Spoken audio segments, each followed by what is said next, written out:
Baiklah, kita akan memulaikan seminar hasil skripsi atas nama Erlangga Nonto. Sebelum dibuka, silakan Erlangga Nonto untuk bisa mempersiapkan diri secara spiritual. Apakah berdoa, silakan sesuai dengan agamamu, tapi cara ya, jangan dalam hati. Silakan.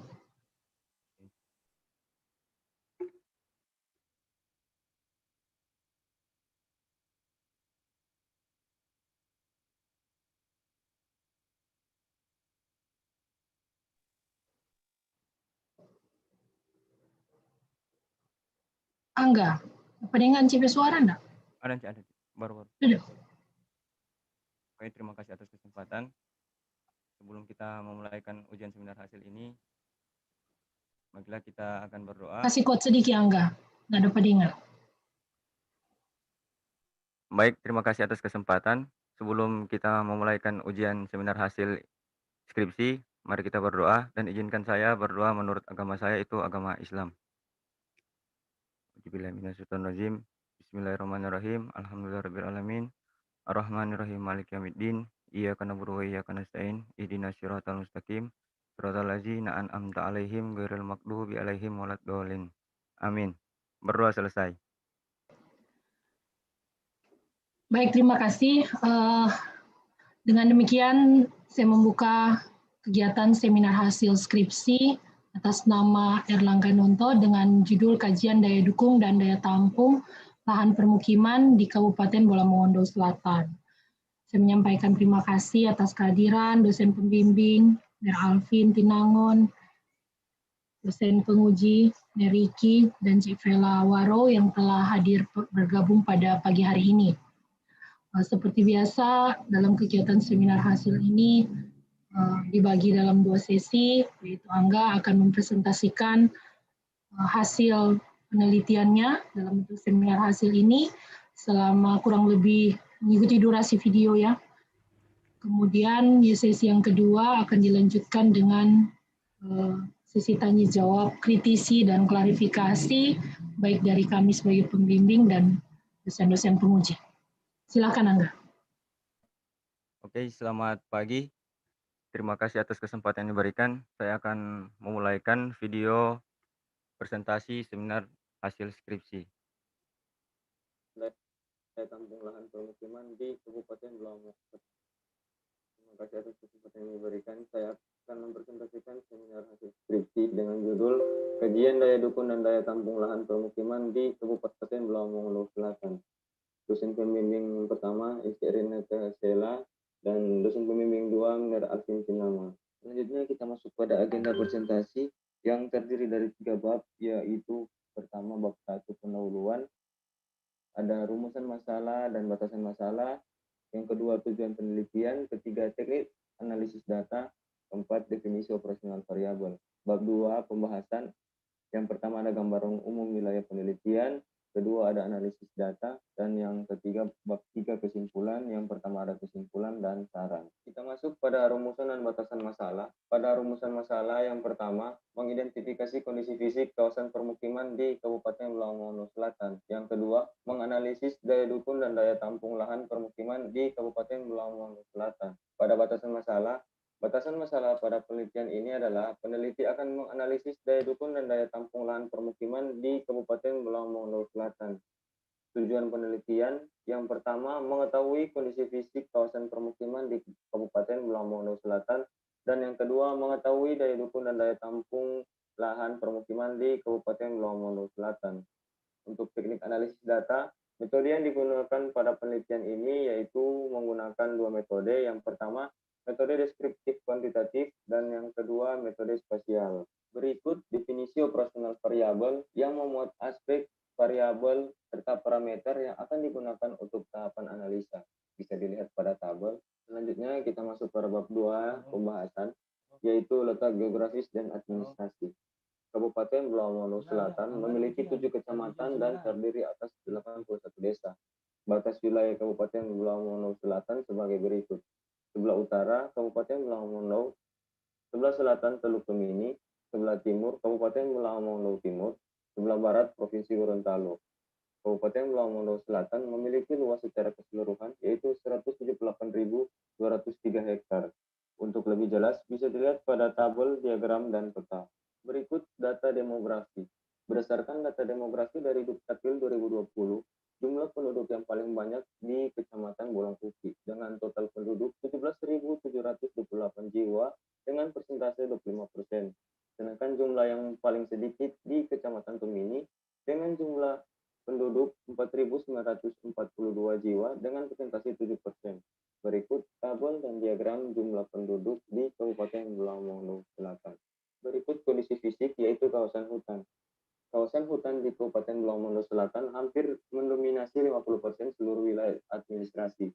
Kawasan hutan di Kabupaten Lamongan Selatan dibagi menjadi beberapa fungsi yaitu hutan lindung, hutan produksi terbatas, taman nasional, dan area penggunaan lain. Untuk lebih jelas dapat dilihat pada tabel, diagram, dan peta. Selanjutnya kebencanaan yaitu bencana tsunami. Berdasarkan peta indeks risiko bencana tsunami di Provinsi Sulawesi Utara atau BNPB, Kabupaten Lamongan Selatan memiliki 3 klasifikasi ancaman tsunami yang terdiri atas zona sangat aman, dan zona sangat rawan tsunami. Untuk lebih jelas dapat dilihat pada tabel, diagram, dan peta. Selanjutnya bencana banjir. Kabupaten Lamongan Selatan sering terjadi bencana banjir karena faktor kondisi fisik, morfologi, bentang alam, sering terjadi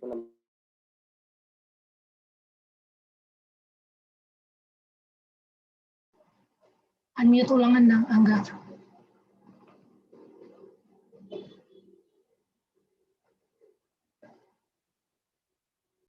Janji. Itu video sota berhenti. Untuk lebih jelas dapat dilihat pada tabel, diagram, dan peta. Selanjutnya bencana gempa. Kabupaten Lamongan Selatan tergolong daerah dengan tingkat ancaman tinggi terhadap gempa bumi berdasarkan peta indeks ancaman gempa bumi di Indonesia BNPB 2010. Untuk lebih jelas dapat dilihat pada tabel, diagram, dan peta. Selanjutnya kita masuk pada kemiringan lereng. Kabupaten Lamongan Selatan untuk kondisi kemiringan lereng yang mendominasi sudut sangat curam karena faktor morfologi tanah. Klasifikasi lereng di Kabupaten Lamongan Selatan terdiri dari datar 0-8%, landai 8-15%, agak curam 15-25%, curam 25-45%, dan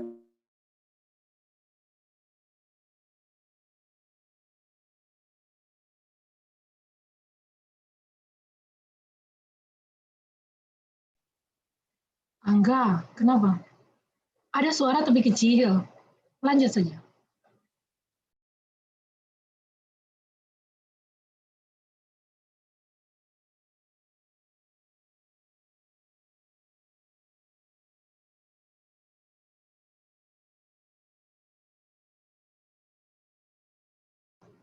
Maksimalkan suara,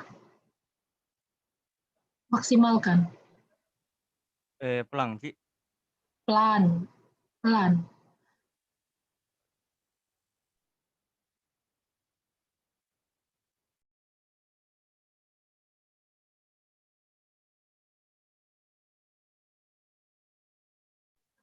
Lanjut saja.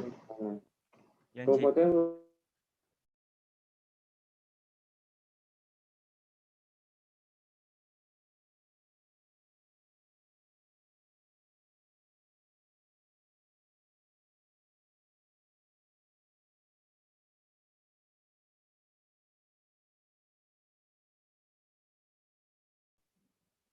Hilang suara. Janji. Suara hilang. Yang dari video. Dari video.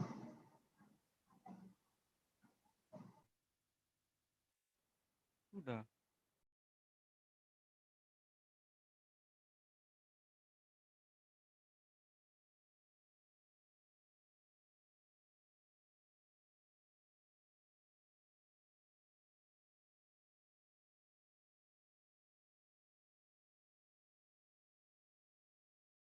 atau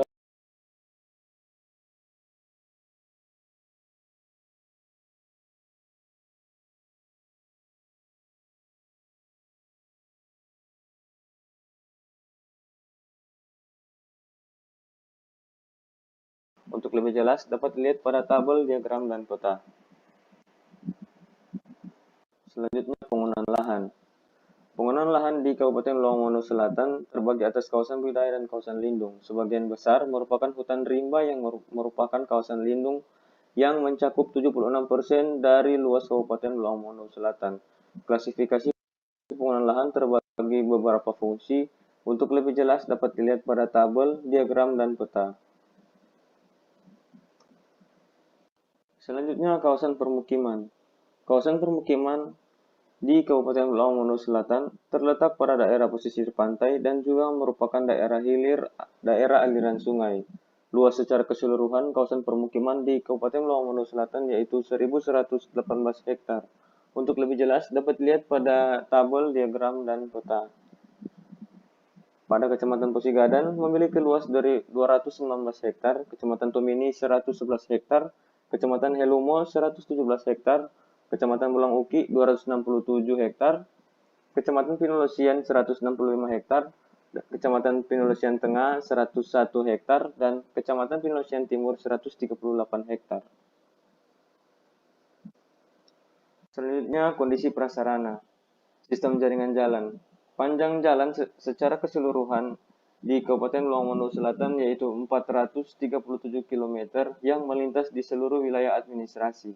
Untuk persampahan, timbulan sampah terbesar yaitu pada kawasan permukiman dan kawasan perdagangan jasa yang dikelola secara konvensional. Pelayanan sampah terdiri atas 121 TPS, 3 gerobak sampah, 9 motor sampah, 1 mobil dump truck, dan 2 unit armed roll truck.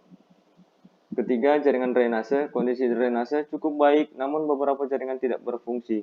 Panjang jaringan sekitar 137.493 meter atau 137,4 km. Pengelolaan limbah domestik, tinja, urin, dan air bersih. Keterangan masih kurang memadai karena masyarakat lebih dominan belum mempunyai septic tank serta pengadaan ipal komunal dan MCK belum merata di tiap kecamatan Kabupaten Lamongan Selatan. Untuk kelistrikan, listrik bersumber pada pembangkit listrik tenaga diesel yaitu berlokasi di Molibagu dengan jumlah trafo listrik keseluruhan sebanyak 108.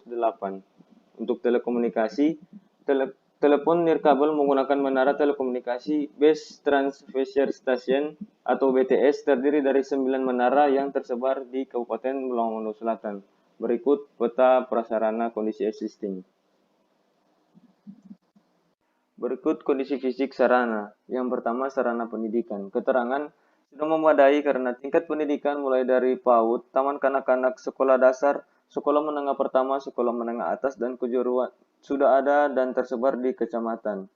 Sarana kesehatan. Keterangan sudah memadai karena sudah terdapat rumah sakit tipe B, yaitu RSUD Lamongan Selatan di Kecamatan Bulang Uki, dan sudah tersedia puskesmas di tiap kecamatan. Sarana peribadatan. Kabupaten Lamongan Selatan memiliki 159 tempat ibadah untuk melayani masyarakat. Yang keempat, sarana perdagangan dan jasa. Keterangan sudah memiliki beberapa klasifikasi perdagangan jasa yang dikelola oleh masyarakat lokal. Berikut peta sarana kondisi existing Kabupaten Lamongan Selatan. Selanjutnya analisis data yaitu proyeksi penduduk.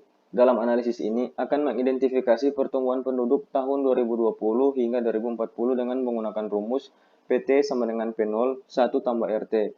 Keterangan dapat dilihat. Berdasarkan hasil perhitungan rumus proyeksi penduduk dengan jumlah penduduk di Kabupaten Lamongan Selatan pada tahun 2040 diprediksi menjadi 91.130,1 jiwa. Kecamatan Posigadan merupakan kecamatan yang memiliki jumlah penduduk terbanyak di tahun 2040 dengan jumlah 18.871,2 jiwa. Sedangkan Kecamatan Pinolosian Tengah merupakan kecamatan yang memiliki jumlah penduduk paling sedikit di tahun 2040 dengan jumlah 8.166 jiwa. Untuk lebih jelas dapat lihat tabel dan diagram. Selanjutnya kita masuk pada analisis data yaitu daya dukung dan daya tampung lahan permukiman existing. Dalam analisa daya dukung dan daya tampung dibagi menjadi dua bagian yaitu penentuan DDPM atau daya dukung permukiman existing dan menentukan DDPM daya dukung permukiman digunakan sebagai lahan potensial untuk beberapa tahun ke depan. Sesuai dengan pedoman menggunakan formulasi untuk kawasan permukiman yaitu DDPM sama dengan luas layak permukiman dibahagi jumlah penduduk dibahagi koefisien luas kebutuhan. Dapat dilihat keterangan. Adapun kriteria hasil daya dukung dan daya tampung permukiman berdasarkan buku pedoman daya dukung lingkungan untuk perencanaan pengembangan wilayah sebagai berikut. DDP lebih dari 1, yaitu suatu wilayah mampu menampung penduduk untuk bermukim. DDP sama dengan 1, terjadi keseimbangan antara penduduk yang bermukim atau membangun rumah dengan luas yang ada. DDP kurang dari 1, yaitu suatu wilayah tidak mampu menampung penduduk untuk bermukim membangun rumah di wilayah tersebut. Berikut analisis data daya dukung dan daya tampung lahan permukiman existing di Kecamatan Bolang Uki. Jadi, luas dari kawasan lindung dan kawasan rawan bencana dijumlahkan, kemudian dikurangi dengan luas wilayah tiap desa, hasil tersebut menjadi LPM. Luas layak huni tersebut kemudian dibahagi dengan jumlah penduduk dan koefisien luas kebutuhan, sehingga menghasilkan DDPM existing. Dapat dilihat pada tabel secara keseluruhan, Kecamatan Bolang Uki tidak mampu menampung permukiman. Dan berikut dokumentasi lapangan Kecamatan Bolang Uki. Berikut analisis neraca pemanfaatan lahan permukiman atau lahan potensial. Selanjutnya melakukan analisa neraca pemanfaatan lahan. Klasifikasi daya dukung lahan yang digunakan dalam analisa ini adalah daya dukung lahan agak leluasa dan daya dukung lahan leluasa. Analisa neraca pemanfaatan lahan menggunakan metode overlay atau tumpang tindih, data daya dukung lahan dengan data penggunaan lahan existing. Neraca pemanfaatan lahan ini berfungsi untuk mengetahui daya dukung lahan yang belum dimanfaatkan dan yang sudah dimanfaatkan. Lahan yang belum dimanfaatkan dikembangkan menjadi lahan potensial nantinya untuk kebutuhan lahan permukiman di beberapa tahun ke depan. Berikut ada bagan alir neraca pemanfaatan lahan permukiman. Berikut hasil analisis neraca pemanfaatan lahan permukiman atau lahan potensial di Kecamatan Bolang Uki. Setelah melakukan overlay peta daya dukung lahan dengan penggunaan lahan dan melakukan kompilasi data lahan belum dimanfaatkan akan dijadikan sebagai lahan potensial di Kecamatan Bolang Uki.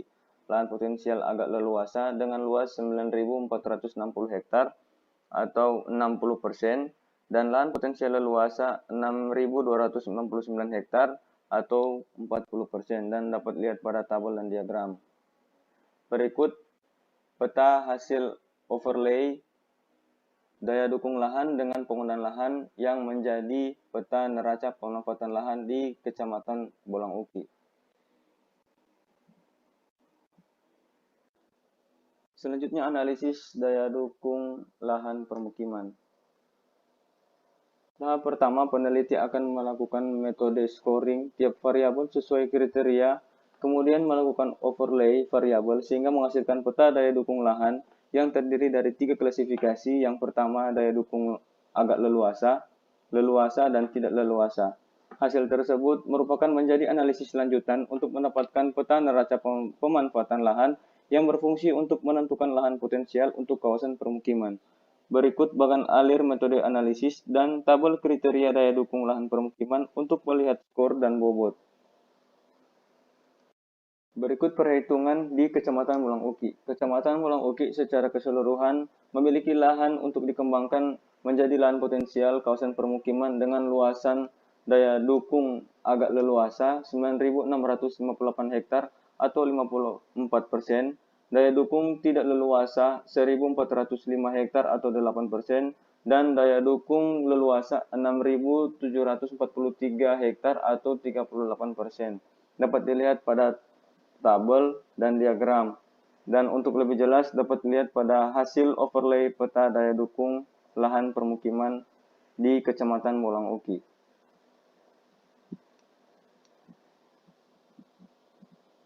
Selanjutnya, analisis daya tampung lahan permukiman. Dalam analisis daya tampung lahan, menggunakan perhitungan penjumlahan lahan potensial dari neraca pemanfaatan lahan, yaitu daya dukung lahan agak leluasa dan leluasa yang belum dimanfaatkan menjadi lahan layak huni. Kemudian melakukan perhitungan dengan cara dibahagi dengan jumlah proyeksi penduduk 2040 dan menjadi hasil perhitungan daya tampung lahan permukiman. Berikut bagan alir analisis daya tampung lahan permukiman. Berikut hasil analisa daya tampung lahan permukiman di Kecamatan Bolanguki. Secara keseluruhan terdapat 17 desa, yaitu 7 desa dapat menampung penduduk tahun 2040, yaitu Desa Dudepo, Dudepo Barat, Pinelontungan, Salongo Barat, Tangaga, Tolondadu 1, Tolondadu 2 dengan persentasi 41%. Dan 10 desa tidak dapat menampung penduduk tahun 2040, yaitu Desa Mulibagu, Pintadia, Popodu, Salongo, Salongo Timur, Soguo, Sondana, Tabilaa, Tolondadu, Toluaya dengan persentase 59%.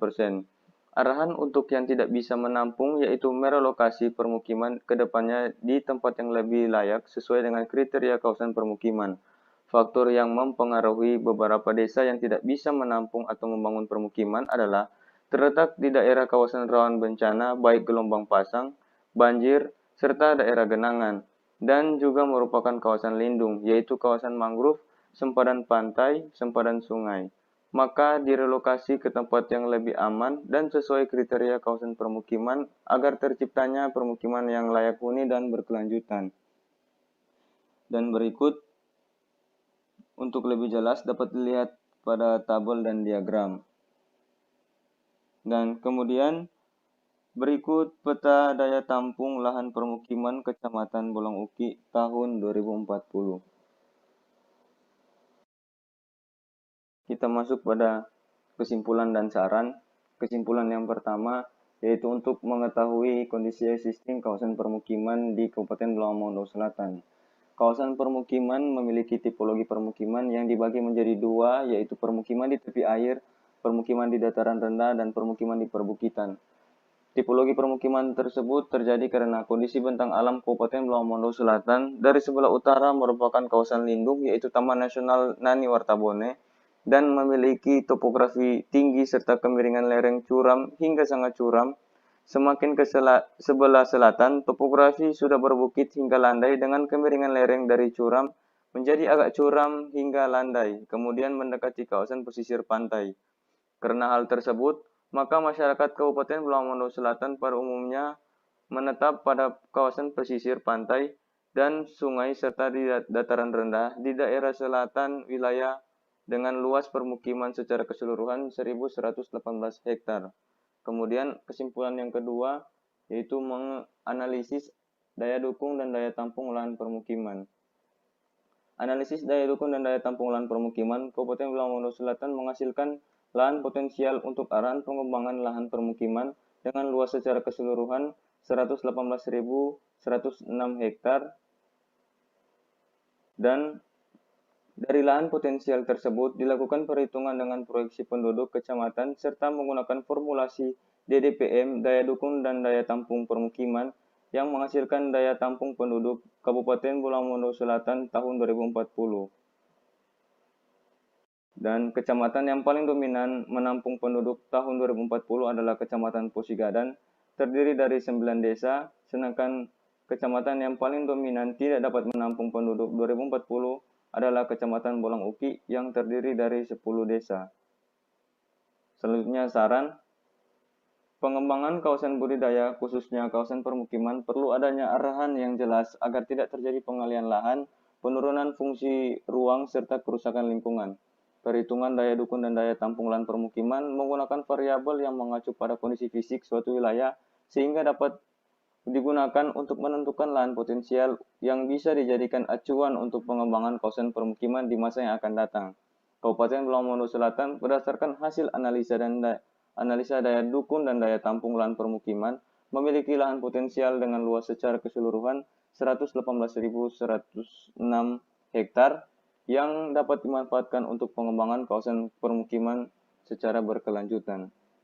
Demikian presentasi ujian seminar hasil Terima kasih.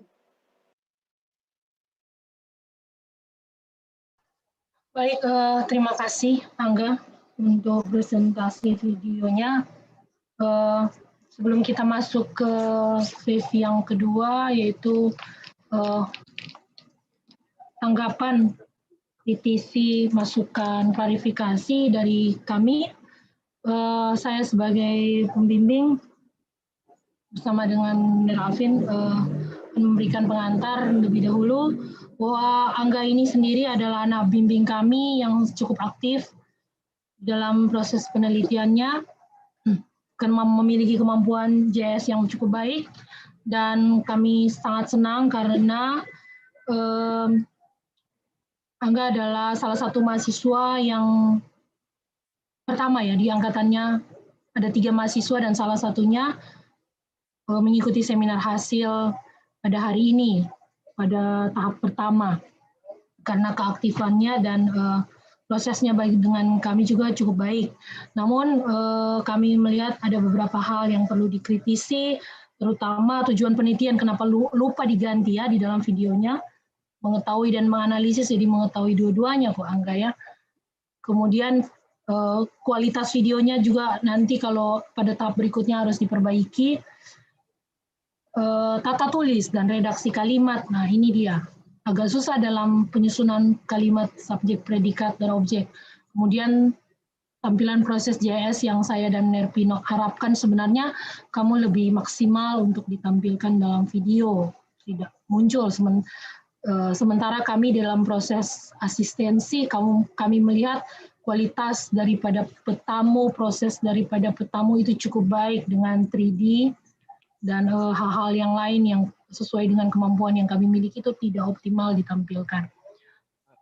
Itu sebenarnya yang saya harapkan, tapi di dalam seminar hasil ini saya sebagai pembimbing juga merasa Angga ini cukup layak untuk diajukan di dalam proses selanjutnya, yaitu seminar hasil, sehingga diharapkan nantinya bisa lebih melengkapi, kemudian mendapatkan masukan-masukan yang baik, terutama dalam proses penelitian, sehingga hasil penelitiannya akan menjadi lebih baik. Kemudian Ner Alvin Tinangon sebagai pembimbing 2, silahkan untuk memberikan pengantarnya.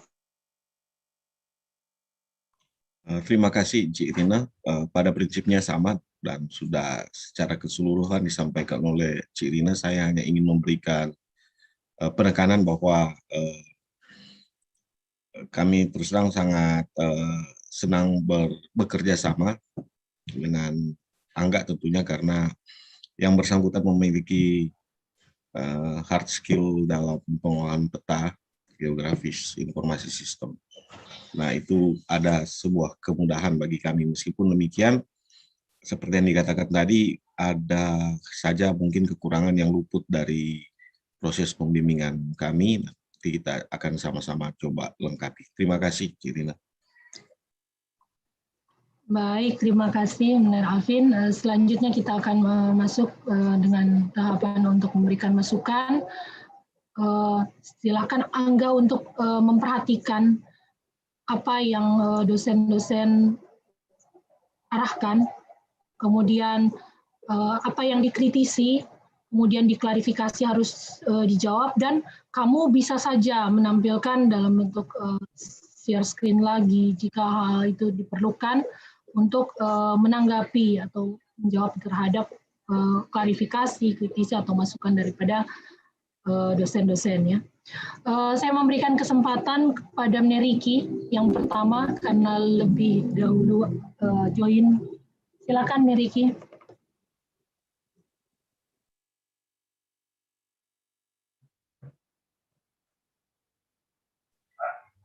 Terima kasih atas kesempatan yang diberikan. Baik, saya akan memanfaatkan waktu dan kesempatan ini. Pertama kepada Angga, dalam rumusan masalah Anda katakan bahwa bagaimana kondisi existing kawasan pemukiman di Kabupaten Bolang Mongondo. Nah, kemudian di dalam kesimpulan yang keluar tipologi, itu maksudnya bagaimana? Ya, benar. Saya ingin menjawab. Jadi untuk yang kawasan permukiman itu di Kabupaten Pulau Mondo Selatan memiliki 3 tipologi permukiman, Ner. Iya, enggak, maksudnya kenapa permasalahannya kondisi existing, kemudian di dalam kesimpulan dikatakan bahwa tipologi. Ada keterkaitan apa antara kondisi existing permukiman dengan tipologi? Jadi maksudnya untuk untuk kondisi permukiman yang di sana, Ner, yang berdasarkan kondisi existing, dia pas saat survei ternyata ada 3 tipologi, Ner. Ada 3 tipologi permukiman, yaitu ada di dataran rendah, di perbukitan, dan di pesisir pantai, Ner.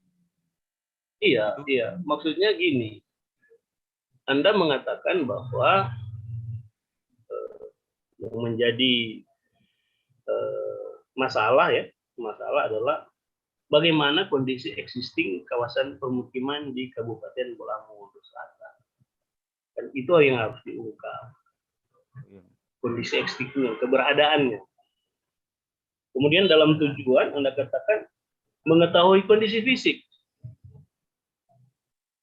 Mengetahui kondisi fisik kawasan permukiman. Ada keterkaitan apa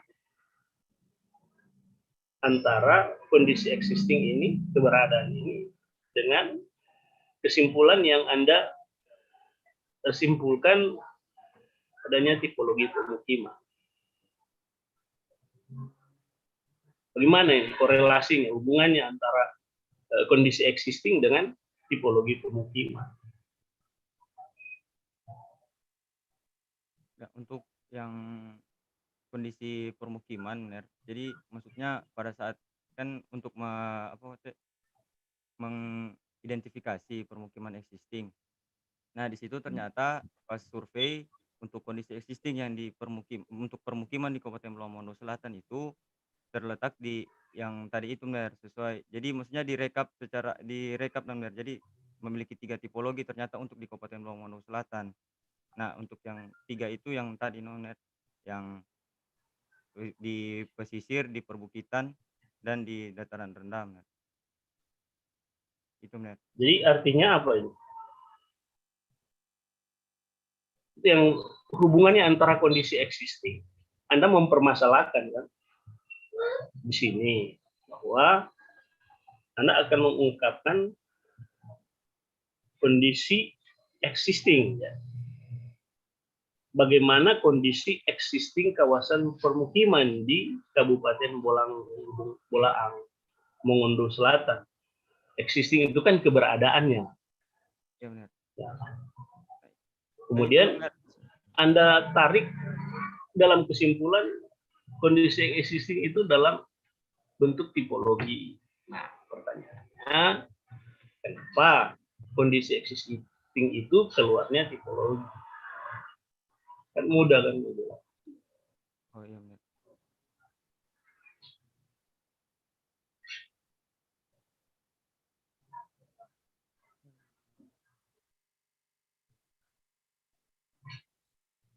Ya, mungkin benar di yang untuk di kondisi existing yang misalnya untuk kondisi yang permukiman DP untuk prasarana-sarana itu tidak diinput di kesimpulan, Ner. Ya, karena kan keberadaan permukiman jadi hanya tipologi, Ner, yang diinput. Saya kuat tuh suara, Bapak dengar. Tadi keras sekali tuh suara. So, Nah, maksudnya, Ner, untuk yang di kesimpulan itu tidak diinput untuk yang kondisi existing yang misalnya untuk prasarana-sarana, tapi langsung diinput untuk kondisi yang di lapangan untuk permukiman di Kabupaten ya, Pulau Mondo Selatan bagaimana? iya. Berarti nggak perlu analisis tuh. Tahu kok. Ya, bahwa jadi maksudnya keberadaan daripada pemukimannya ada di pesisir, di dataran pegunungan, rendah dan di daratan. dan di perbukitan. Berarti nggak perlu analisis tuh. Ya, jadi, Ner, untuk Kenapa itu jadi permasalahan? Oh, jadi begini, Ner, untuk ya sebelum kita mulai untuk menganalisis daya dukung daya tampung lahan, Jadi kita pertimbangkan dulu kondisi existing yang sekarang bagaimana. Nah, itu akan dihitung untuk yang tadi yang daya dukung lahan permukiman existing, daya dukung lahan permukiman existing itu, jadi saya menganalisis benar, apakah yang kondisi existing ini Kabupaten Bulawamondo Selatan itu mampu mampu menampung lahan permukiman atau tidak. Jadi makanya saya mengidentifikasi untuk pertama Dang, untuk mengetahui kondisi existing di permukiman bagaimana. Nah, habis itu membuat membuat analisis daya dukung daya tampung lahan permukiman yang existing untuk yang pertama, lalu menentukan untuk lahan potensial selanjutnya di 20 tahun ke depan. Ya. Iya. Jadi nggak ada analisis kan di situ kalau DP luarannya cuma pemukiman di ini, kita lihat di peta saja kan. Nah, itu yang maksud saya lebih tepat kalau Anda mengidentifikasi, bukan mengetahui kondisi existing. Ya, Karena kalau bicara tentang kondisi existing, keberadaan bukan hanya tipologi, banyak. Ya, ya benar. kondisi-kondisi seperti sarana prasarananya, Ya, ya, PSU benar. kemudian dia punya model memanjang, memusat dan sebagainya, itu existing, bukan cuma tipologi. Kalau bicara keberadaan seperti itu. Ya benar. Itu yang pertama. Yang kedua, pertanyaan saya untuk Erlangga, ini kurang sehat kok Erlangga ini, jadi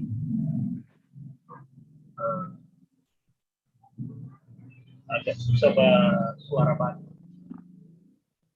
Pertanyaan yang kedua yang menjadi pertanyaan buat saya adalah kenapa dalam menghitung daya dukung dan daya tampung itu digunakan proyeksi penduduk. Oh. Ya, jadi benar untuk yang pertama, setelah menentukan lahan potensial, untuk menentukan daya tampung itu harus jadi luasan lahan potensial yang hasil analisis luasan lahan potensial akan dibahagi dengan jumlah proyeksi penduduk 2040 supaya di tahun 2040 bisa di hasil analisisnya bisa diketahui bahwa untuk 2040 di desa-desa mana yang tidak bisa menampung, Net. Ya, pertanyaan saya kenapa pakai proyeksi penduduk? Itu untuk memang dari rumusnya Mener memang harus mempertimbangkan untuk jumlah penduduk di 2040 Mener. Jadi luasan wilayah yang lahan potensial itu akan dibahagi dengan jumlah penduduk. Iya, kenapa pakai jumlah penduduk bukan jumlah kepala keluarga? Kalau dari sesuai dengan pedoman Mener, dia pakai jumlah penduduk Mener. Oh, jumlah penduduk. Ya Mener. Nah, kenapa harus diproyeksi 2040?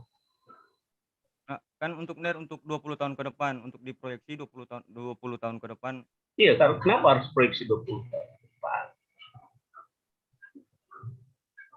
Itu sih tidak di dalam undang-undang dalam pedoman, cuma hanya untuk proyeksi penduduk, tapi saya memakai untuk 20 tahun ke depan. Iya, kan Anda kan harus ada alasan. Kenapa untuk 20 tahun ke depan? Kenapa enggak 15 tahun ke depan? Kenapa enggak 10 tahun ke depan? Kok ambilnya 20? Kan harus ada dasar menetapkan. Dari mana gitu? Dasar pemikirannya timbul 20 tahun itu atas dasar apa? Kalau anggap benar maksudnya atas dasar ya untuk penyusunan RT RW kan misalnya kan 20 tahun ke depan untuk perencanaan. Jadi dibuat untuk 20 tahun ke depan untuk daya dukung lahan permukiman. Jadi Erlangga mesti punya argumentasi, jangan cuma kita pasang 20 tahun. Anda mengkaitkan itu dengan rencana tata ruang. Itu. Jadi jangan Anda, ini tentang sikap akademik ya, jangan Anda mengambil sesuatu tanpa alasan. Jadi harus punya alasan kuat kalau kita mengambil suatu asumsi. Ya. Jangan cuma asal ambil 20 tahun, kemudian siapa 20 tahun. Kalau Anda punya alasan seperti itu, orang bisa menerima. Gitu kan? Tapi kalau cuma yang 20 tahun, tanpa ada alasan, ya itu kan tidak baik, tidak benar. Saya pikir demikian dulu saya, Cik Rina. Soalnya kurang sehat ini. Ya. Terima kasih. Terima kasih, Mner. Baik, terima kasih Mner Riki, sehat-sehat ya. Coba lihat dengar tuh suara memang tidak bersahabat ini. Dari kesehatan apalagi situasi sekarang. Ada beberapa masukan ya sebenarnya yang dari Mner Riki yang cukup baik. Terutama kritisi yang dari awal di tujuan penelitian. Kamu harus berani menegaskan ya. Di situ mengetahui itu sampai jadi aneh. Harusnya mengidentifikasi dan menganalisisnya di daya tampung, daya dukung, dan daya tampung. Ya. Itu yang harus kamu perhatikan. Dan jangan hasilnya bukan tipologi. Kamu ingat anak bimbing, CP anak bimbing itu ada yang ada Dinda, dia menganalisis tipologi permukiman di Kabupaten Bosel. Kamu juga tahu itu. Ini tinggal jadi given dari Dinda kalau jadi seperti ini.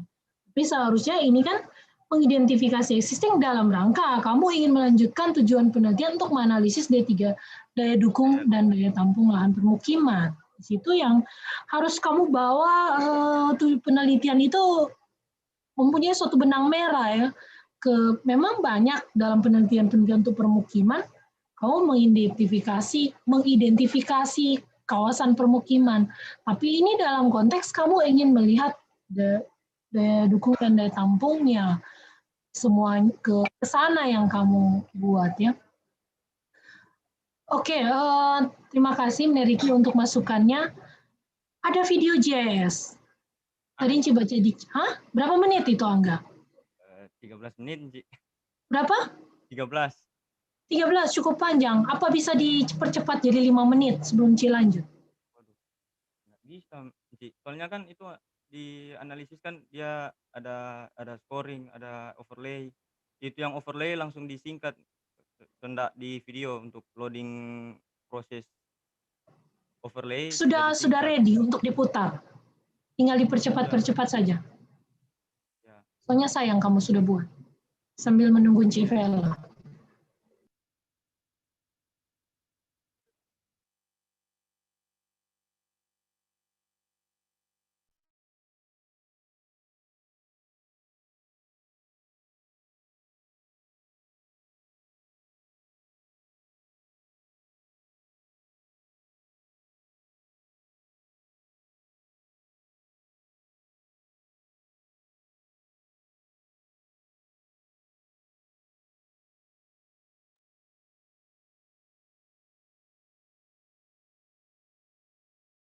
Kelihatan, Ci? Oke, silakan. Tapi agak dipercepat ya, jangan agak panjang.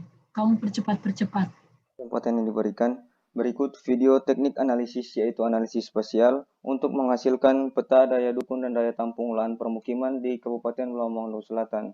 Berikut peta dasar beserta klasifikasinya dan telah diberikan skor dan bobot untuk mendapatkan nilai masing-masing parameter.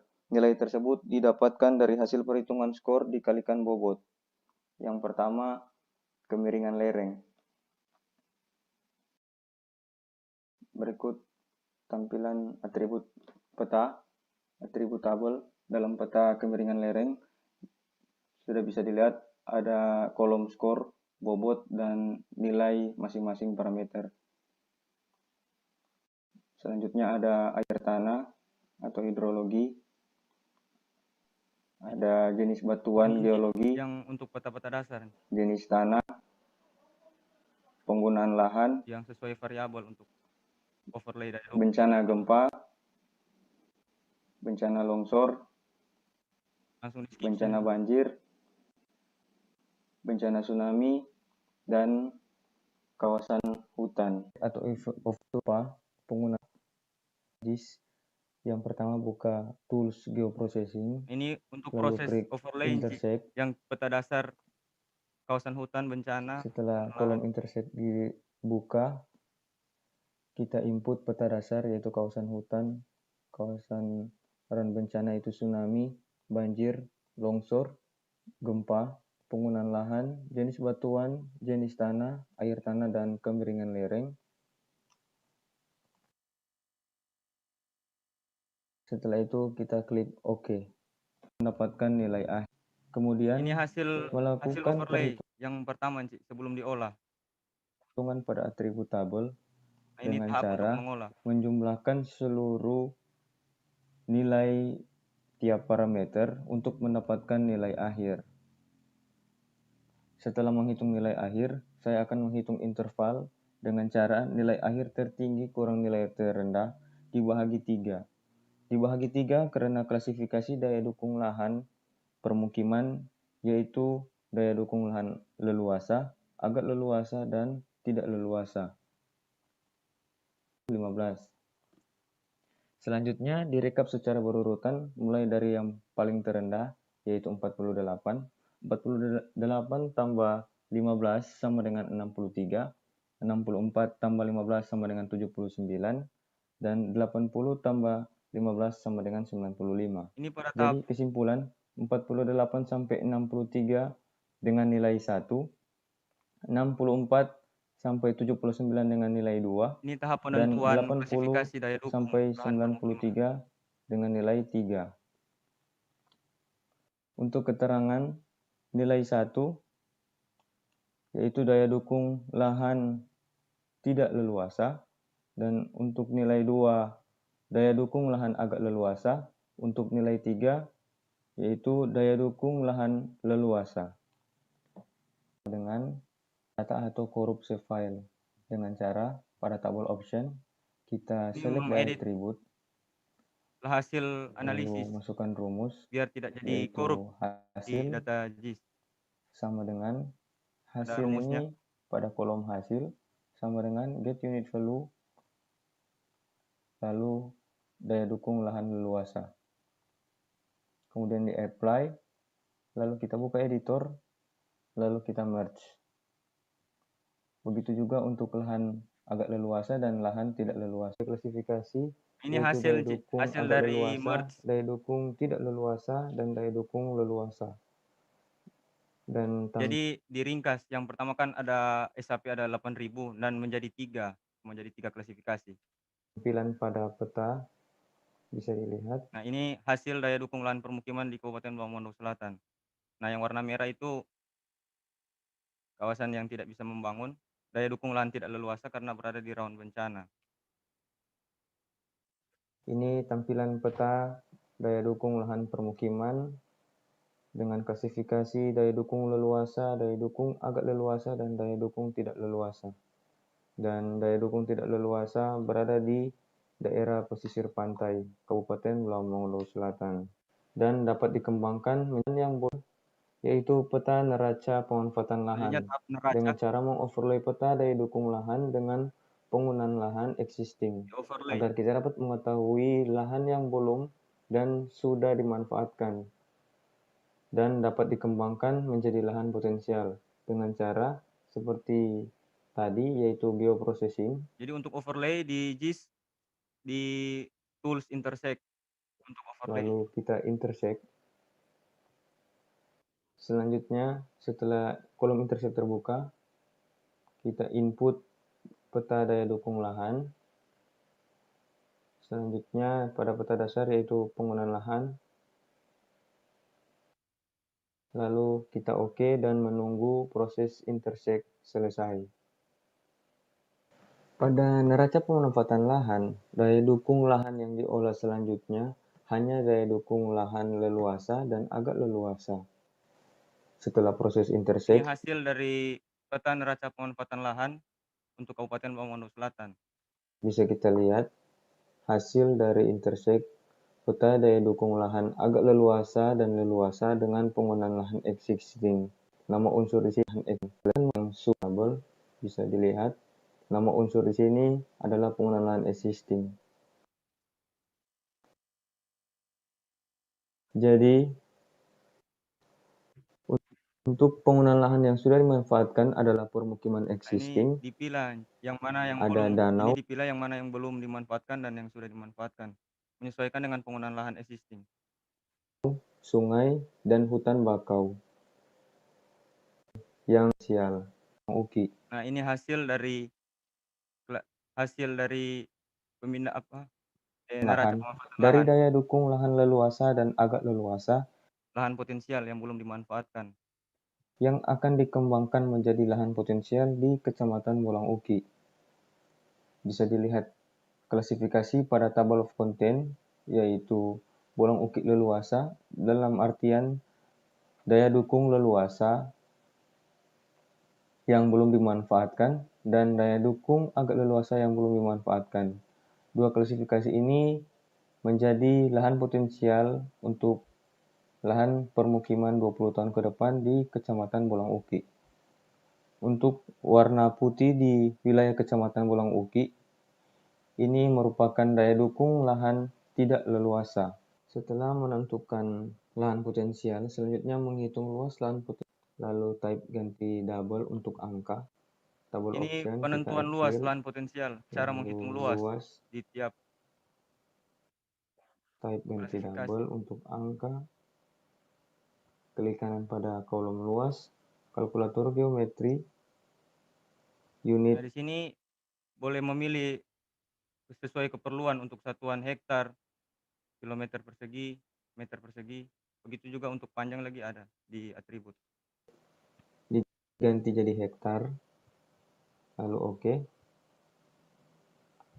Dan di sini kita bisa mendapatkan luas secara keseluruhan, baik daya dukung agak leluasa maupun leluasa. Untuk agak leluasa dengan jumlah total, Cara menghitung luas secara keseluruhan di total, jadi yaitu tidak manual, jadi langsung dihitung. 10.028,3 hektar dan daya tampung. Berikut contoh daya tampung lahan permukiman Kabupaten Bawang Manado Selatan tahun 2040. Nah, ini hasil dari perhitungan tadi yang luasan lahan potensial dibagi dengan jumlah penduduk di tiap desa, dan ini hasilnya. Yang sesuai klasifikasi ada mampu menampung permukiman dan warna merah tidak mampu menampung permukiman. Cara tersebut diinput secara manual di tiap desa. Di sini ada kolom desa, kecamatan, dan DT itu daya tampung, dan diinput secara manual untuk seluruh desa. Perhitungan ini sesuai pada tabel presentasi di bagian analisis daya tampung lahan permukiman dengan contoh Kecamatan Bolang Uki, Sondana, Tabilaa, dan Ini Tolondadu. hasil dari daya tampung. Bisa dilihat pada peta untuk yang warna merah daya tampung permukiman yang tidak bisa menampung 20 tahun ke depan untuk lahan permukiman. Ya, sudah hasil. Oke, cukup Angga. Videonya.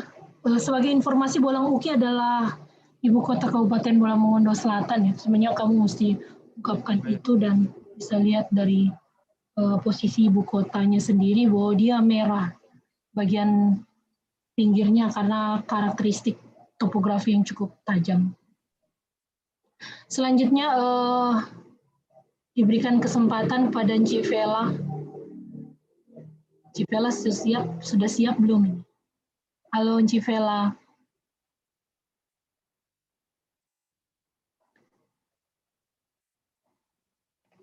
Kelihatannya Civela lagi memberikan masukan di sebelah atau bagaimana?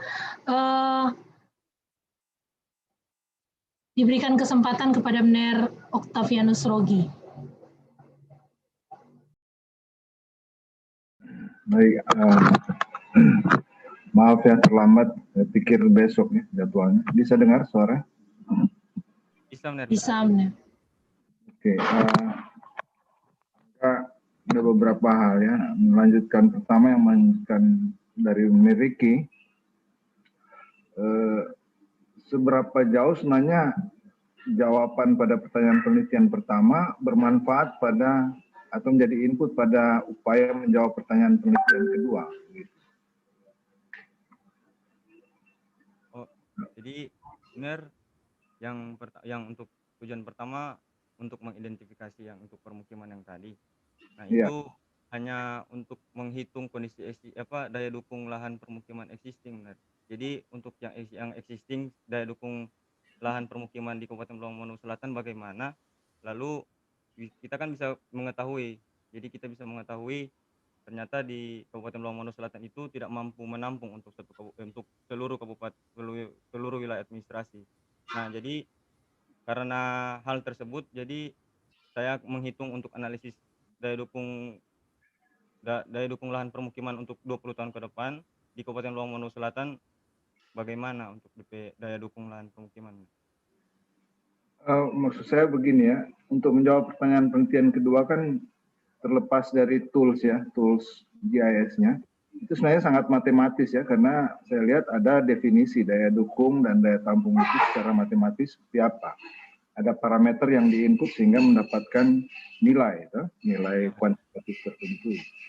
Yang jadi pertanyaan buat saya adalah, apa luaran dari pertanyaan penelitian kamu yang sifatnya kuantitatif yang akan diinput pada formula untuk mendapatkan daya dukung atau daya tampung lahan di pertanyaan kedua?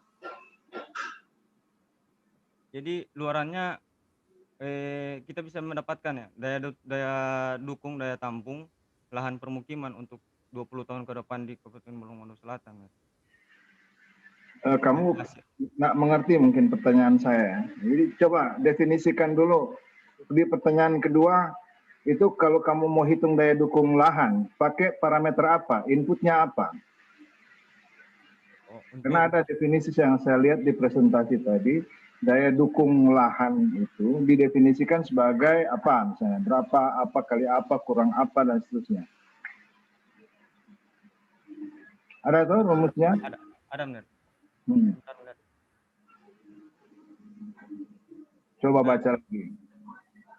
Untuk variabel, variabel yang digunakan itu ada beberapa parameter. Yang pertama ada kelerengan.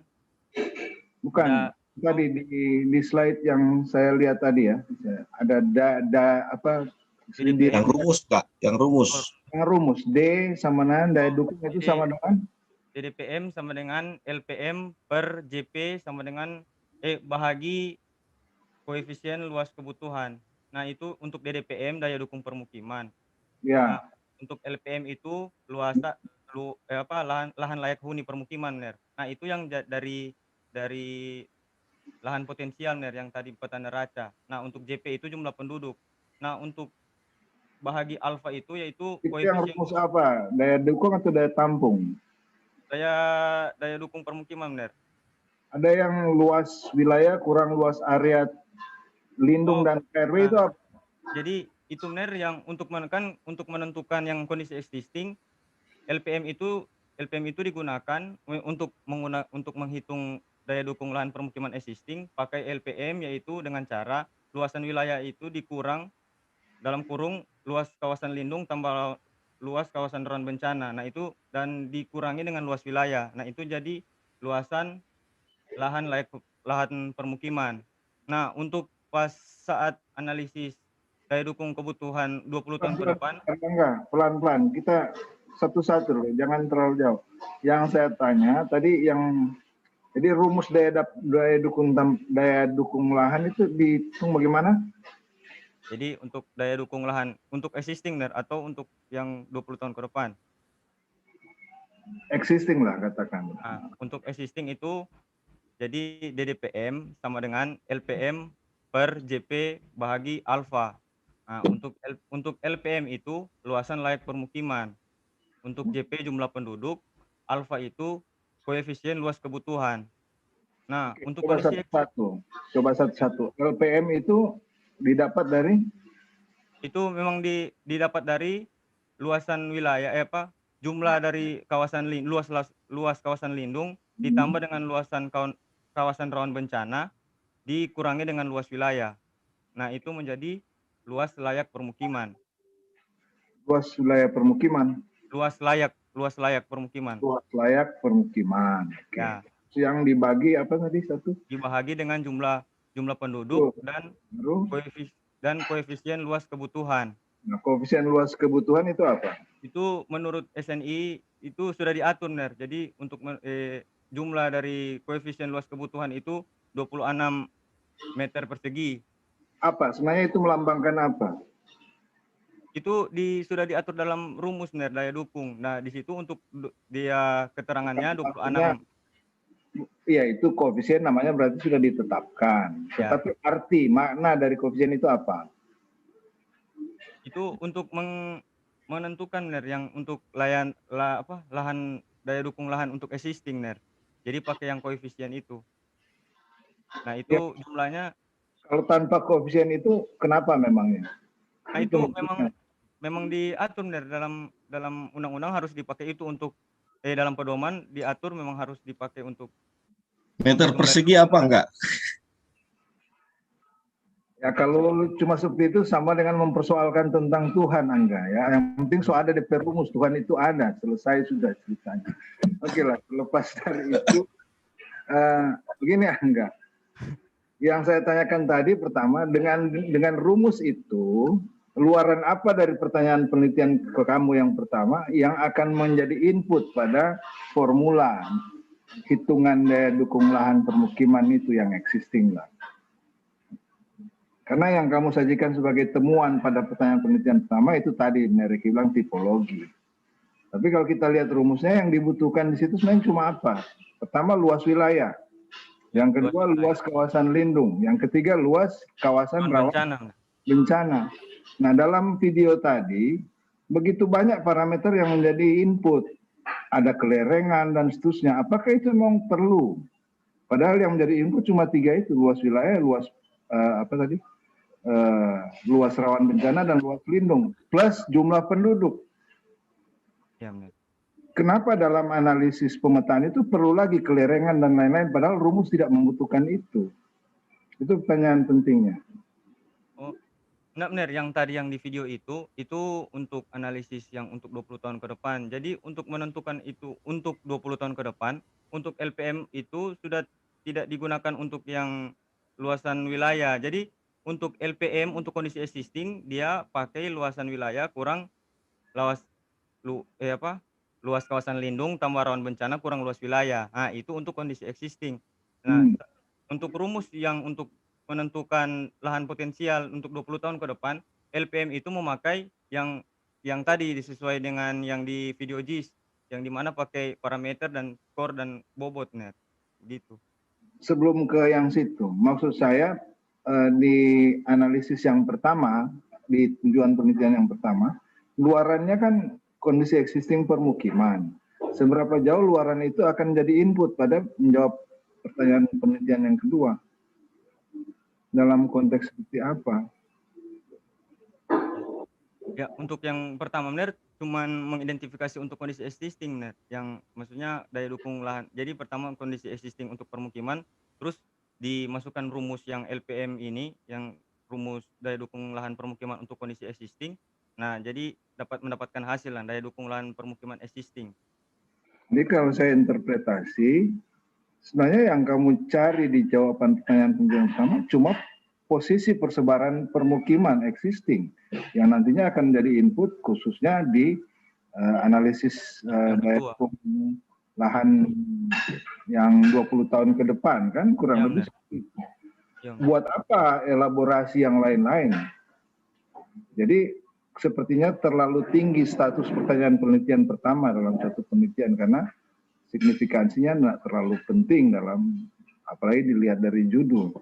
Itu pertama yang saya perlu kritisi ya.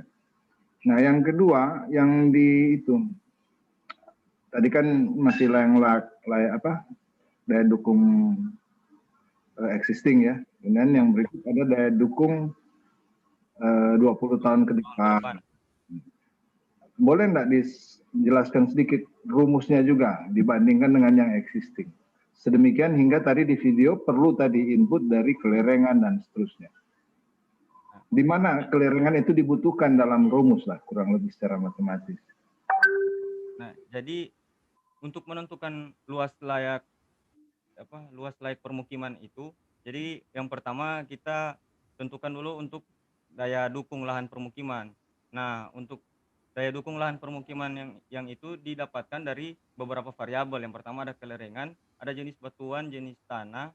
Bukan, sama seperti tadi kan ada rumus, Ya. ada rumus. Daya dukung yang pertama tadi yang existing jelas kan? Luas wilayah kurang luas rawan bencana, luas lindung per jumlah penduduk kali koefisien tadi kan seperti itu. Nah untuk yang 20 tahun ke depan ada rumusnya enggak? Untuk 20 tahun ke depan ada benar. Nah, bagaimana rumusnya? Coba kita lihat di situ. Nah, jadi untuk yang luas layak permukiman itu yang untuk 20 tahun ke depan, kita gunakan dari neraca pemanfaatan lahan dari lahan potensial. Luasan lahan tersebut dijadikan menjadi luas layak huni atau LPM. Iya, rumusnya bagaimana? Jadi dia hasil sama dengan DDPM sama dengan lahan potensial dibahagi dengan jumlah penduduk tahun 2020. Jadi maksudnya dibahagi dengan proyeksi jumlah penduduk 2040. Jadi yang ditanyakan lebih lanjut, luas lahan potensial dihitung dengan cara apa? Dengan rumus apa? Lahan potensial itu yang tadi benar. Jadi sesuai dengan yang ada variabel itu, yang kelerengan dia ada masing-masing nilai dan bobot. Oke, rumusnya itu ada enggak? Ditentukan atau referensinya apa? Variabelnya apa dalam rumus itu? Jadi di tiap parameter itu ada sudah diatur untuk nilai dan bobot, nilai masing-masing klasifikasi dan dikalikan. Enggak, supaya enggak terlalu panjang, itu luas lahan potensial itu terrumuskan atau terdefinisikan seperti apa? Ya, hasil dari analisis daya dukung lahan yang untuk di overlay nanti ada perhitungan lagi di situ. Iya, justru itu yang saya ingin tahu. Luas lahan potensial itu bagaimana menghitungnya secara matematis? Apa rumus enggak? Rumus. Variabelnya apa? Jadi di masing-masing parameter nilai itu kan ada beberapa klasifikasi. Nah, maksudnya itu di input nilai. Selanjutnya dikalikan dengan bobot masing-masing variabel. Setelah itu kita dapat bukan itu yang saya tanyakan, Angga. Jadi sama seperti kamu jelaskan tadi, daya dukung itu dihitung dari luas ini kurang luas ini bagi apa gitu. Nah, untuk lahan potensial itu rumusnya apa? Bisa nggak ditampilkan atau disampaikan secara verbal? Luas lahan potensial, hitungannya. Hitungannya bagaimana? Angga yang cuma jago GIS, Angga. Ada di sangat kritis dengan matematika. Ya, maksudnya Jadi bayangkan begini saja. Angga, kita bicara unit spasial. Ada satu desa di Bolang Uki. Desa itu akan disebut potensial lahannya atau tidak. Bagaimana kita menentukan itu dalam konteks definisi matematis? Variabel apa yang menentukan? Rujukan dari definisi itu kamu ambil dari mana? Itu yang saya ingin klarifikasi. Sedemikian hingga tadi waktu saya lihat video, untuk menghitung itu, untuk memetakan itu, kamu butuh data kelerengan, butuh data lain-lain. Nah itu kan perlu diverifikasi dengan definisi lahan potensial itu secara matematis maupun teoritis itu seperti apa. Jadi itu benar dari penjumlahan nilai masing-masing parameter, terus dilakukan perhitungan interval. Interval itu dari nilai secara keseluruhan, nilai tertinggi kurang nilai terendah yang pada hasil daya dukung lahan dibahagi menjadi 3. Nah itu dibahagi 3 karena daya dukung lahan daya dukung daya tampung lahan permukiman ada 3 klasifikasi. Nah, setelah itu dapat Sudahlah, enggak terlalu panjang, enggak menjawab sebenarnya. Yang saya khawatir adalah kamu mendefinisikan sendiri lahan potensial itu apa, ya, tanpa referensi. Karena kamu punya skill dalam GIS, ya kamu buatlah algoritmanya sehingga muncul peta seperti itu. Tetapi by definisi itu apa layak lahan potensial itu yang harus dipertanggungjawabkan dulu. Karena GIS itu cuma tools. Ya, hati-hati. Jadi tolong diklarifikasi karena sampai sekarang berapa kali panjang lebar kamu tidak menjawab apa yang saya tanyakan sejak Anda. Jadi sebenarnya akan jadi lebih panjang sampai muncul ya. Tuh setiap desa nanti ada warna kuning dan merah dan seterusnya sesuai dengan kategorisasi yang kamu buat tadi.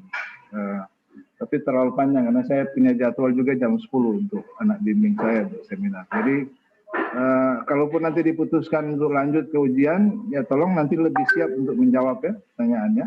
Supaya saya tidak ragu-ragu kasih nilai. Karena kamu kan potensial di angkatan 17. Saya juga berharap kamu lulus tepat waktu begitu. Ya. Oke, cukup Sirina. Baik, terima kasih menurut kritisi yang cukup baik ya. Kami melihat memang Angga punya potensi untuk GIS. Tapi ini karena penelitian, kamu harus, makanya Ci berapa kali bilang ketika seminar tak kuliah, seminar perencanaan, itu yang kami tekankan kan, kamu harus paham dengan judulmu dan teori-teori. Itu Ci dengan Civela kan, fokus seminar perencanaan, selalu memberikan mengunderline soal itu. Teori apa yang kamu gunakan, rumus apa, itu yang harus kamu, kalau memasukkan ke GIS kan gampang sekali tuh. Angka-angka, kemudian layer by layer, peta-petanya. Sementara kan kalau hasil penelitian itu harus kamu paham ya. Kamu menggunakan variabel apa, kemudian rumusnya apa. Itu suatu hal yang sangat menarik yang harus kamu perlengkapi di situ. Bukan cuma kemampuan untuk model GIS. Kami angkat jempol untuk GIS. Di angkatanmu, kamu cukup baik, sangat maksimal. Apalagi kamu sebagai tim penyusun RT/RW Kabupaten Bolsel kan, itu sangat baik. Kami bangga sebagai dosen melihat anak bimbing sudah terlibat ke dalam dokumen spasial plan-nya satu kabupaten. Tapi kamu harus paham di dalam tujuan penelitian. Makanya Ci bilang tujuan penelitian pertama dan kedua itu harus ada hubungan. Kan tidak semua meluas. Ini soal itu. Daya dukung dan daya tampung. Kemudian teorinya apa? Kemudian rumus yang digunakan apa? Hal yang tidak perlu itu tidak dimasukkan. Jangan ketika kamu menginput ke GIS, makanya Ci bilang kemarin, Angga, ini GIS bagi kalian itu adalah sama dengan game, permainan game. Masukkan angka, keluar semua. Keluar visualnya. Itu pasti jadi anak-anak sekarang itu pasti jadi. Tapi ketika itu dibawa dalam konteks ilmiah, mana variabelnya apa yang kamu gunakan, rumusnya apa, rumusnya itu bermain seperti apa. Nah itu ketika itu di GIS kan itu gampang sekali. Tapi seberapa paham kamu tahu terhadap ini keluarkan ini kamu hitung seperti apa. Nah, itu yang harus kamu bekali lagi. Oke, terima kasih Mner Oti. Selanjutnya Civel. Oke, terima kasih. Maaf, kita mohon izin lift ya, karena ada jadwal seminar jam 10 ya. Ner, boleh kasih keputusannya Jumner? Vela so kasih tanggapan sih sebenarnya di Google Classroom. Jadi sebenarnya saya mau sampaikan apa-apa karena so ada yang ditanggapi. Jadi mungkin lebih baik langsung di keputusan bukan? Begitu Jumner. Karena Vela mau masuk di MP mahasiswa. Ini kan 4 orang lah itu. Iya, begitu sih Net. Jadi Vera so kasih beberapa tanggapan sebenarnya di Google Classroom dan pembimbing juga sudah tahu. Mungkin DP keputusan juga sekarang. Jadi apakah dia A, B atau C? Kalau Vera sih pilihnya A karena sebenarnya dia untuk S1-nya dia sudah cukup lengkap. Tinggal yang tadi pertanyaan-pertanyaan tadi dia harus bisa jawab atau lengkapi di dalam ujian nanti dia harus bisa bertanggung jawab. Gitu benar. Cirim. Oke, ini berarti kita langsung ke di sini aja berita acara, Cik Vela. Iya, langsung berita acara jangan Cik. Oke. Bagaimana Nervino?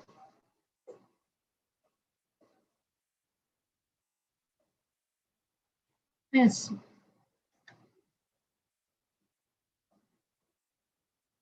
Nervino, oke. Mute. Baik, karena kita dikejar waktu ya, kita langsung saja menyesuaikan dengan diterima untuk ujian skripsi nanti ya. Oke, Neroti, bagaimana Neroti?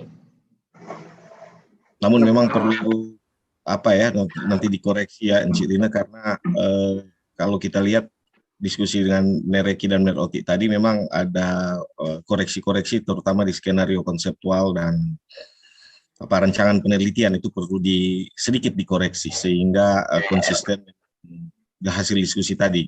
Tujuan pertama bagaimana inputnya terhadap tujuan kedua, nanti Erlangga juga harus dipersiapkan untuk lebih mampu menjelaskan pemahaman-pemahaman yang didiskusikan tadi. Cuma itu Cik Rina, kasih nilai A.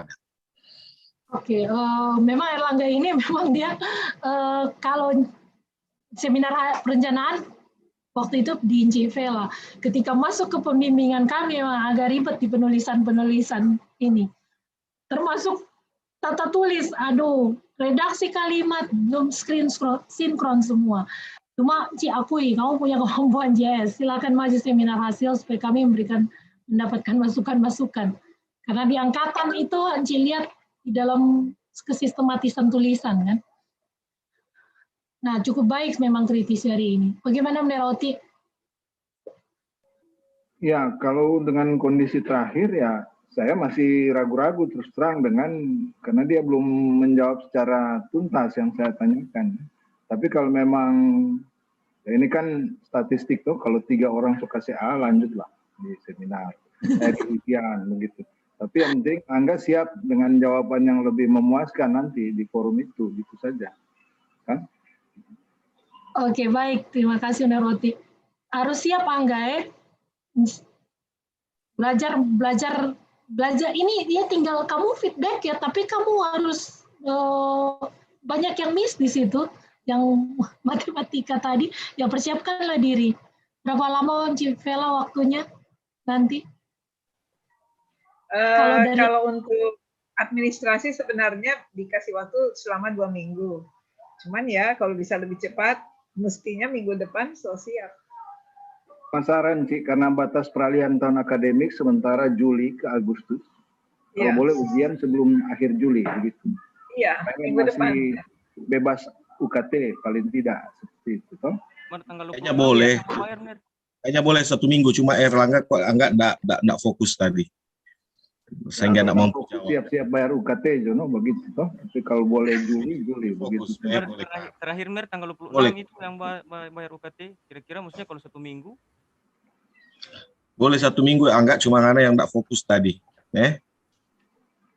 Gugup serta sudah mampu jelaskan.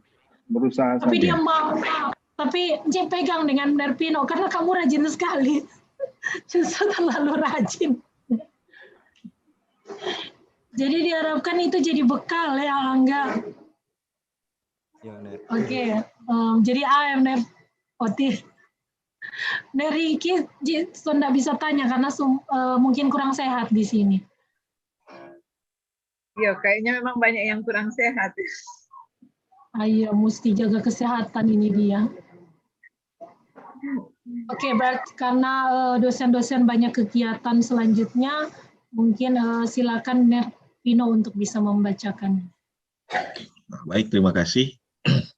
Saya akan membacakan berita acara seminar hasil penelitian. Pada hari ini, Kamis 22 Juli 2021 telah dilaksanakan kegiatan seminar penelitian skripsi atas nama mahasiswa Erlangga Nonto NRI 170211050052. Tempat tanggal lahir belum diisi, usulan judul skripsi, kajian daya dukung daya tampung untuk kawasan pemukiman di Kabupaten Bola Mongondo Selatan. Seminar ini telah dihadiri oleh mahasiswa yang bersangkutan beserta seluruh tim penguji. dan pihak lain yang berkepentingan tentunya. Kemudian setelah mengikuti jalannya seminar hasil, tim penguji telah sepakat untuk memutuskan bahwa laporan hasil penelitian skripsi diterima untuk dilanjutkan pada pelaksanaan ujian skripsi. Demikianlah berita acara ini dibuat untuk dipergunakan sebagaimana mestinya. Nanti akan ditandatangani oleh Ketua Sidang, Pembimbing 1, dan Ketua Jurusan Arsitektur. Demikianlah berita acara ini dibacakan. Dikembalikan pada Encik Rina. Baik, terima kasih Mer Alvin. Erlangga, tanggal lahir dulu, tempat tanggal lahir. Gimana? Gorontalo, Encik.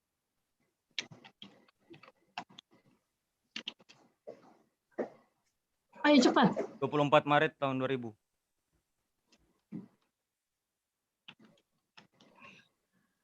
Baik, dengan dibacakannya berita acara seminar hasil penelitian skripsi, maka Erlangga diharapkan sudah memperhatikan sejumlah perbaikan, terutama hal-hal yang mendasar, kritisi benang merah antara penentuan penelitian 1 dan 2, kamu lebih lagi melihat variabel-variabelnya, dan dipesankan sudah JS sudah ditampilkan hari ini, sudah videonya sudah cukup lengkap, kita semua sudah tahu kemampuanmu, dan berikutnya ketika ke kompre, kamu lebih menjelaskan mengenai tujuan penelitian 1 dan 2, itu lebih fokus ke situ, kemudian kami ingin mendapat penjelasan mengenai variabelnya, kemudian proses matematisnya, ya itu yang harus kamu tegaskan ketika seminar kompre berikutnya. Jadi kami tidak lagi melihat kamu mengulang apa yang kamu tampilkan hari ini, tapi lebih memberikan penekanan-penekanan terhadap masukan-masukan yang sudah diberikan para dosen hari ini, termasuk kritisi yang diberikan Civela di Google Classroom, ya, harap diperhatikan Erlangga. Saya menyampaikan terima kasih atas kehadiran Mner Alvin sebagai pembimbing 2, kemudian tim penguji Civela, Mner Oti, Mner Riki yang telah bergabung pada pagi siang hari ini, memberikan masukan kritisi yang sangat baik kepada Angga supaya lebih baik lagi di ujian kompre nanti. Dan dengan demikian saya menutup kegiatan seminar hasil penelitian skripsi pagi menjelang siang hari ini. Terima kasih dan sehat-sehat semuanya, karena waktu-waktu ini cukup memprihatinkan, jadi diharapkan kita dapat menjaga kesehatan masing-masing, ya. Oke, terima kasih semuanya. Oke, demikian ya. Izin live duluan ya. Enggak siap ya di ujian. Ya.